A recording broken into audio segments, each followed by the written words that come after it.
Je reviens de congé mat, j'ai plus de poste. Bah, qui part en voyage perd sa place, hein. T'es gonflé quand même. Quelqu'un peut le faire taire, celui-là. En plus, il parle pour rien dire. Je te jure. Tu vas pas y croire. Le DG, il était complètement saoul au dernier séminaire de rentrée. Il a oublié qu'il était encore au boulot, celui-là. Il y a un truc que je déteste, c'est de me parler de ma vie privée au travail. Eh bien, toi, tu dois pas facilement t'intégrer, hein. Ça fait 4 fois que j'esquive l'afterwork du jeudi, là. Là, je crois que je vais pas avoir le choix, je vais devoir y aller. Non, t'es pas obligé, en fait. Ah bon? La RH vient de me dire que le comptable va se faire licencier. C'est pas confidentiel, ça? T'es pas censé savoir, hein. Ouais, mais bon... C'est plutôt full remote ou présentiel? On va dire hybride, pour contenter tout le monde. Quelle tristesse. Je dois encore y retourner. Ah, t'inquiète. Dans 10 mois encore, ça sera de nouveau les vacances. T'as vu le petit jeune là qui vient d'arriver? 25 ans et déjà manager. C'est moi qui aurais dû l'être, hein. Ah, le développeur. Rigole-moi là avec l'IA, hein. Enfin, mon malin. Oh là là, si tu savais, t'es plus en danger que moi. Chaque semaine, on explore un aspect concret de notre vie au bureau. Alors rendez-vous tous les vendredis à 18h30 et ensemble, on décortique, on partage, on progresse. Bienvenue sur le canapé. Baguette.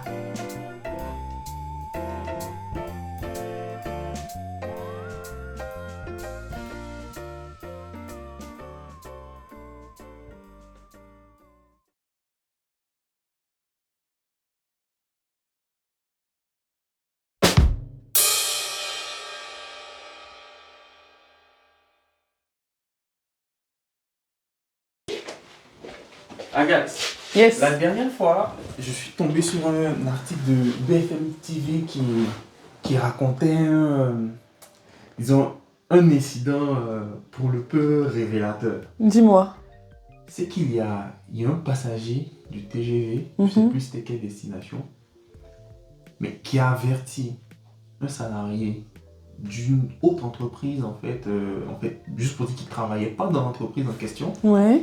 Et en fait, il a averti ce salarié-là qu'il était sur le point de se faire licencier. Oh. Sans le connaître. Sans le connaître, il a juste surpris une conversation d'une RH de l'entreprise dans le train. Waouh. Aïe, aïe, aïe. Donc, quelle est ta problématique là? Purée. Non, mais déjà, commençons par un premier truc. Aïe, aïe, aïe. À ton avis, est-ce qu'il a eu raison de le faire? En tout cas, il était très solidaire. Mais est-ce qu'il a eu raison? Il Écoute, a été extrêmement solidaire avec l'autre. Ben écoute, Sans le connaître. d'un point de vue humain, je trouve que c'est sympa quand même. Mais j'avoue que moi, si je dois me faire licencier, j'aimerais bien que quelqu'un m'avertisse. Ben oui, mais pour investiguer comme ça, c'est que... Oui, il a vraiment foi en l'humanité, quoi.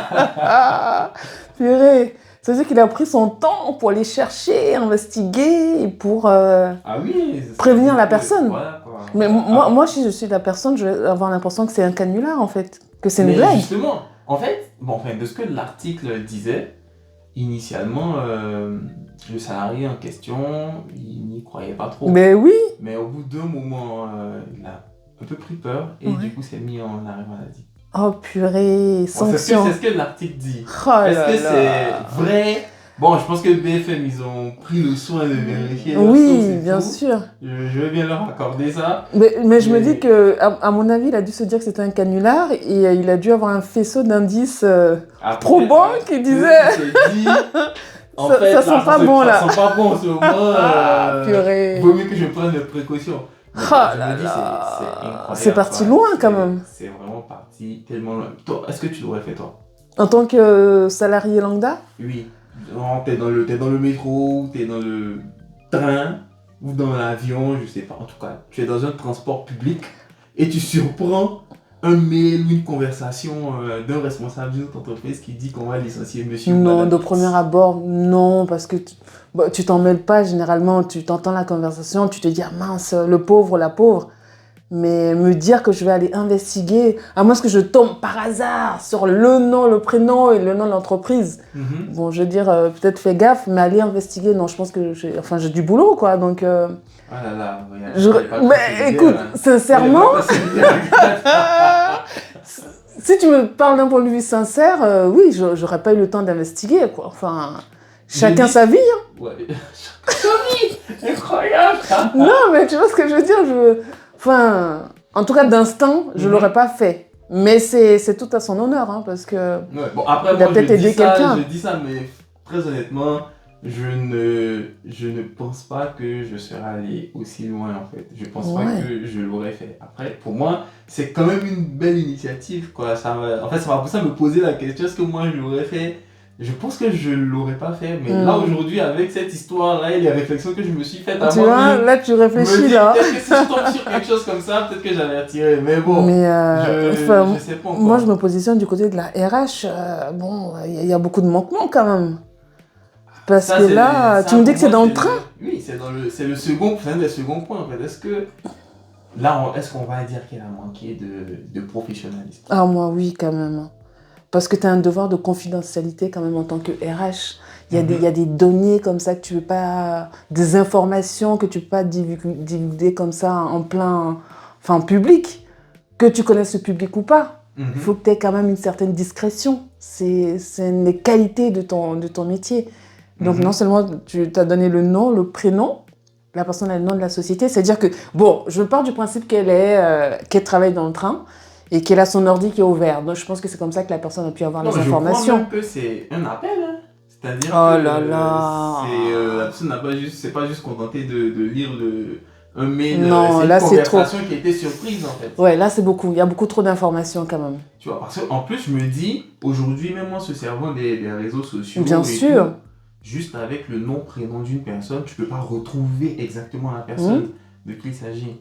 Donc, si tu as en plus la société. Ce passager du train là a dû avoir enfin, un peu peu trop trop d'informations, quoi. Nom, prénom, entreprise, peut-être d'autres choses, mais déjà ça avec nom, prénom, entreprise, ça sur LinkedIn, tu peux retrouver. Bien sûr. En tout cas, tu as un ciblage un peu plus restreint, quoi. C'est déjà un peu plus facile de retrouver la personne. Donc, je me dis, il a dû y avoir tellement d'informations divulguées. Ça me fait penser à un autre truc aussi que j'avais vu sur les réseaux sociaux cette fois. Ouais. J'ai pas cherché à vérifier si c'était une information qui était réelle, mais c'est tout à fait quelque chose qui peut arriver. C'est une RH. Ouais, encore. Qui a. Bah, c'est toujours vous, hein. Ok, je prends. Une RH encore qui a oublié d'activer la copie cachée. D'accord. Au moment d'envoyer un mail de refus de candidature à plusieurs candidats. Du coup, en copie, il y avait tous les mails de tous les candidats qui étaient visibles et le mail il est parti. Purée. C'est-à-dire que je reçois moi le mail de refus et je vois les noms. Tu te rends compte de 300, 400. Voilà, exactement, tu vois toutes les personnes qui ont postulé. Tu vois leur nom, prénom, puisque les mails en général, c'est prénom, c'est ça le standard pour les emails professionnels. Donc tu te retrouves avec tout ça là. Oh là là. Non mais juste imaginez-vous recevoir comme ça. Tout le monde dans le mail sait que vous avez postulé, que vous avez été refusé. Purée. Donc, tu connais le nombre, tu connais les mails.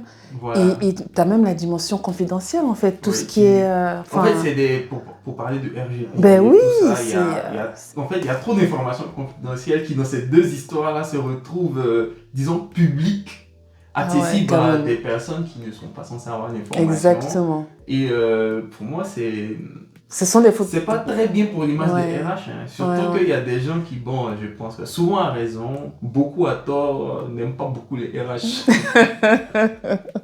Attention, il y a des RH qui sont discrètes et qui sont bien. Faut pas généraliser. Hein. J'en connais, nous en avons même reçu une sur le podcast. Tout à fait, oui. Voilà, j'en connais qui sont tout à fait, disons, excellentes. Bien sûr. Voilà, et je pense même que ces deux RH-là n'ont pas fait exprès de dévoiler ces informations.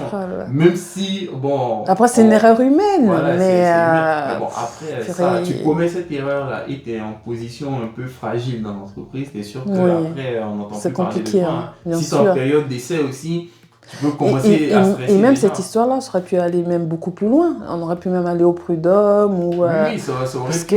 oui. T'imagines si le licenciement il est véritablement prononcé Bien sûr. Pour la personne. Après, ça va au prud'homme et pour l'image de l'entreprise, c'est catastrophique. Hein. c'est pas du tout intéressant. Ah là là. Mais il y a une Mais dernière là, question. écoute, moi, je me posais aussi la Ok, question, vas-y. justement. Et la réflexion que je me suis faite par rapport à tes deux interrogations, là, c'est comment on peut, en fait, définir la notion de télétravail avec tout ce que tu me dis. Parce que je pense que la personne, elle devait J'allais peut-être être exactement parler de en ça. télétravail, peut-être dans le train, elle n'avait pas forcément le temps de tout faire à la maison. Mhm. Et là, tu te retrouves dans un cas comme ça. Bah, tu vois, là, moi, la question que je me pose, Ouais. c'est est-ce qu'on peut vraiment télétravailler de partout? Parce que, bah, il y a Théoriquement, des gens, oui. c'est tout à fait commode pour des personnes de pouvoir être dans le train Ouais. et télétravailler. Ouais. Il y a la connexion Internet. Techniquement, rien n'empêche être dans l'avion. Et puis il y a beaucoup de gens qui télétravaillent dans le train. Surtout voilà. quand tu as beaucoup de déplacements et autres, Exactement. t'as pas le choix. Voilà. Mais, étant donné qu'on a ce risque-là, Oh purée. voilà. Ou est-ce Je que pense qu'on peut- Est-ce que tout travail peut Ouais. être fait en télétravail de partout? Non, justement, je pense qu'on peut télétravailler Mhm. de partout, mais il faut choisir en fait Les la tâche selon l'endroit dans lequel on est. Parce qu'il voilà, y a des tâches où tu peux pas comme ça travailler, surtout par téléphone et autres. Voilà, s'il y a des appels. Faut éviter quand Et même. tu sais, et même quand c'est pas des appels, hein, je prends pour des personnes qui sont dans la tech comme moi, des ingénieurs logiciels et tout, ou même des auditeurs, des financiers qui vont travailler tu sais, sur des dossiers. Bien sûr. On va travailler sur des produits. Bon, ton écran, il est un peu à découvert. Ouais. Donc, ton voisin, à gauche, à droite, derrière, bon, ils peuvent se mettre à regarder Juste ton écran. un Voilà, cache-écran, donc ça suffit, hein, tu sais. faut prendre ses précautions. faut prendre ses précautions. Faut prendre ses précautions parce que, bon, souvent, on traite quand même des données confidentielles de Bien personnes sûr. ou des données confidentielles d'entreprises. Et je pense que ça peut être judicieux de faire un peu attention. Et surtout avec les appels parce qu'on peut se retrouver Bien à sûr. divulguer des informations et avoir des problèmes, disons, plus ou moins délicats. Ouais, et puis ce sont des fautes quand même assez graves quand même. Hein. Mine de rien, tu perds un peu ton Tu perds ta crédit, quoi. crédibilité Ouais, oui. et tout. Voilà. Donc bon, je pense qu'on va s'arrêter là pour ce premier épisode filmé du canap, vous l'aurez remarqué. Voilà notre premier setup. Vous nous direz ce que vous en pensez. Alors, donc, pour le sujet qu'on a abordé aujourd'hui, je pense que vous l'avez compris. Hein. Faites un peu attention quand vous C'est clair. télétravaillez, même de chez vous. Souvent, vous savez, les murs sont fins. Et les Bien voisins sûr. peuvent entendre ce que vous dites. Encore plus si vous êtes dans des transports en commun, train, métro. On sait qu'il y en a plusieurs d'entre vous et même nous qui télétravaillons dans ces conditions-là. Il faut faire attention Bien parce sûr. on n'est pas seul et tout le monde n'est pas censé savoir les informations qu'on a. Voilà. Donc, merci encore de nous avoir écoutés. C'était Yann et Agathe. N'oubliez pas de vous abonner. Au revoir. Et à bientôt!